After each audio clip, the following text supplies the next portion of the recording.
Resumo e conclusão final sobre o decreto dominical. Bom, a gente viu então nos últimos vídeos que esse tal decreto dominical não somente não faz nenhum sentido lógico racional, como também não possui o mínimo de esteio bíblico necessário para que algum cristão leve de fato essa ideia a sério.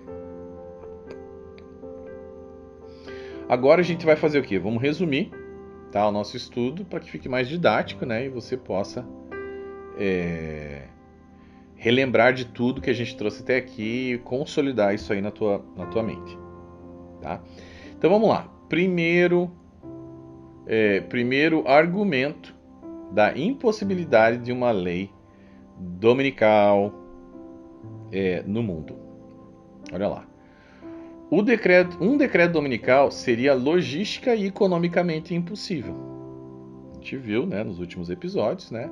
Se a gente pensar de maneira racional por um minuto, a gente vai chegar à conclusão de que uma lei desse tipo poderia ser nunca poderia ser implementada, porque se fosse em âmbito federal nos Estados Unidos ou mundial, né, quebraria o país, quebraria o mundo, na verdade, quebraria todos os países do mundo. Veja bem, vamos pegar os Estados Unidos. A polícia americana mal tem recurso para poder monitorar os criminosos, os terroristas e os tumultos que acontecem habitualmente no país. Se a gente adicionar a isso uma fiscalização constante de mais de 100 milhões de pessoas que não guardam o domingo, ninguém guarda o domingo, mas que não guardam o domingo, como ficariam os cofres públicos dos Estados Unidos? E para pensar nesse negócio aqui, como é que funcionaria o sistema prisional americano diante de milhões de novas pessoas encarceradas apenas porque não querem trabalhar no domingo? Imaginemos todas essas pessoas sendo retiradas do mercado de trabalho somente, né, para serem inseridas nos presídios, o que elevaria sobremaneira os gastos públicos. Obviamente, cada prisioneiro é um gasto público a mais para o Estado. E, além disso, vai eliminar grande geração de emprego de mão de obra e, por sua vez, né, arrecadação de imposto. Porque se o cara não trabalha, se ele está preso, ele não vai pagar imposto. Na verdade, ele está consumindo imposto. Ai, meu Deus do céu. Então, assim, que governante, em sua sã consciência, iria conseguir, na verdade, iria implementar algo assim? Nunca, mas que governante iria conseguir se manter no poder depois de aprovar uma lei como essa que levaria o seu país à falência total? Além disso, que outra nação iria levar os Estados Unidos a sério depois de ver que eles tomaram essa atitude? Que país iria querer imitar algo assim nas suas próprias terras? É óbvio que não ia dar certo aqui, não ia dar certo em nenhum lugar. Então, qual seria a lógica disso, gente, diante de algo que a própria Bíblia não condena e muito menos enfatiza como sendo o teste final desse mundo? A Bíblia não fala disso. Não fala, simplesmente não fala. 2. Segundo argumento. A única igreja que possui essa doutrina é a Igreja Adventista. Curioso, não? Pois é. Interessante a gente ver que nem os próprios judeus, que foram os originais, né, zelosos guardadores do sábado, falam sobre um decreto dominical. É só a Igreja Adventista. Deus não liberou essa informação para os judeus, mas liberou para a profetisa do Senhor, que nunca acertou uma profecia. Ok. Além disso, gente, os judeus, eles nunca consideraram o sábado como um mandamento moral, sempre como uma lei cerimonial. Então, assim, por que e com que autoridade a Igreja Adventista insiste em saber mais sobre a Torá do que os próprios judeus? Além disso, a gente também tem que mencionar, né, que o originador dessa doutrina, novamente, o Joseph Bates, ele mantinha, obviamente, um grande ódio pelas igrejas protestantes que não aceitaram o movimento milerita, recusaram, zombaram deles. Né? A própria Ellen White também tinha muita mágoa dessas igrejas, passou a chamar eles de protestantismo apostatado, foi expulso da igreja metodista, guardou mágoa com relação a isso também. Será que não existe uma probabilidade muito maior de que essa ideia é simplesmente algo muito tendencioso, criado por parte dessas pessoas aí, mas que nunca, na verdade, veio da parte de Deus para os seus filhos? É só você pensar, gente. O que você acha que é mais provável?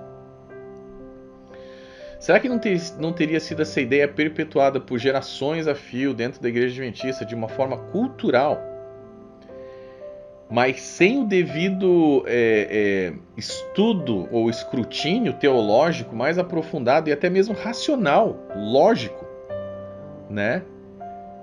Para que essa ideia maluca fosse colocada por terra de uma vez por todas, algo tão insólito e fantasioso que nem mesmo os próprios judeus conseguem crer. Ou talvez a instituição adventista também pode ser uma opção. Talvez eles tenham ciência do absurdo que é essa doutrina, mas eles não têm nenhum interesse em querer parar a própria máquina religiosa de funcionar, né? Para que eles fariam isso? Parar o dinheiro? Perder credibilidade? Entre os evangélicos já não tem nenhuma, mas pelo menos entre eles ali. Então eles, ok, é uma loucura, mas a gente não tem como parar agora. Basicamente é isso. Então, como a gente pode colocar isso como sendo algo escatologicamente sério, né? Essa paranoia criada por Bates, sendo ele alguém que tinha, obviamente, motivos escusos, além de nenhum tipo de instrução teológica, acadêmica, nada, zero, básica. O cara não tinha nem o básico. Por que a gente deve crer, gente, em alguém que ensinou que a porta da graça havia sido fechada em 1844 e que não deveria ser mais pregado o evangelho para ninguém mais no mundo?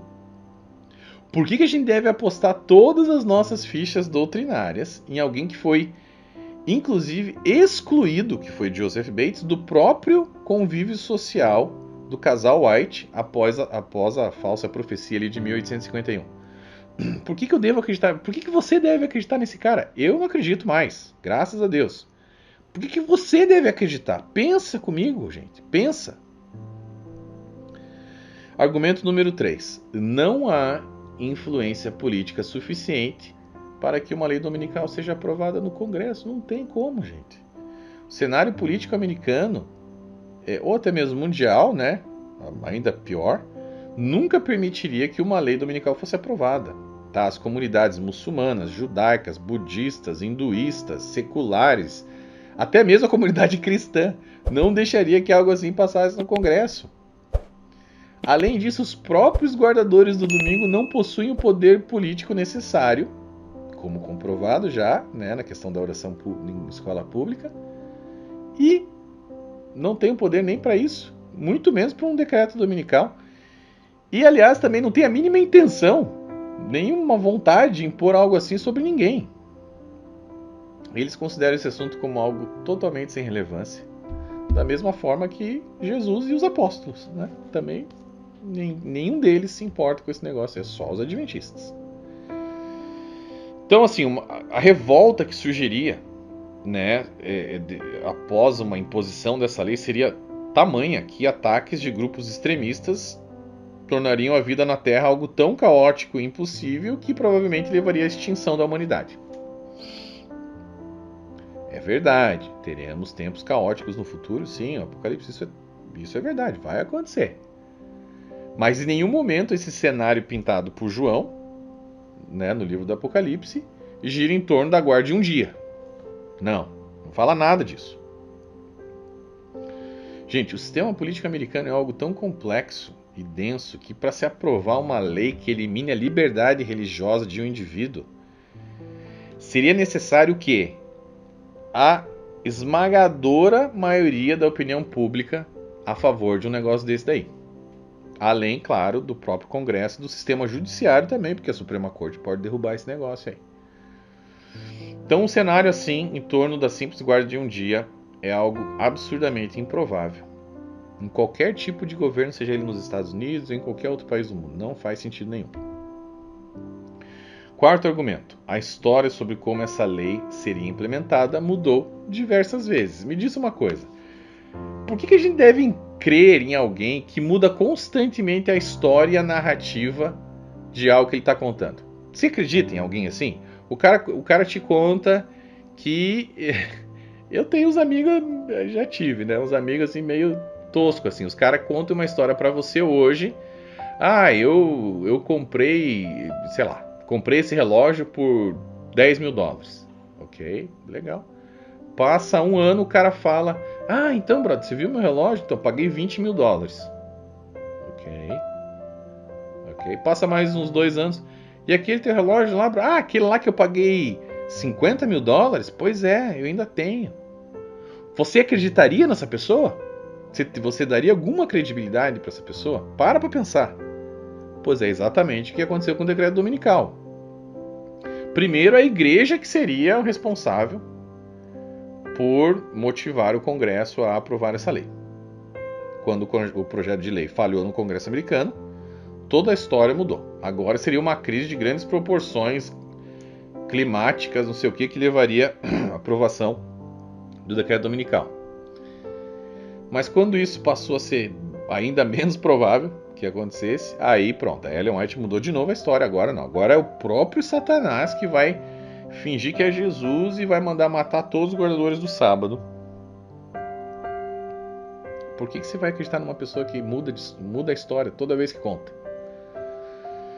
A verdade, gente, é que não tem mais nenhum profeta vivo com autoridade na igreja adventista para mudar essas doutrinas malucas da igreja.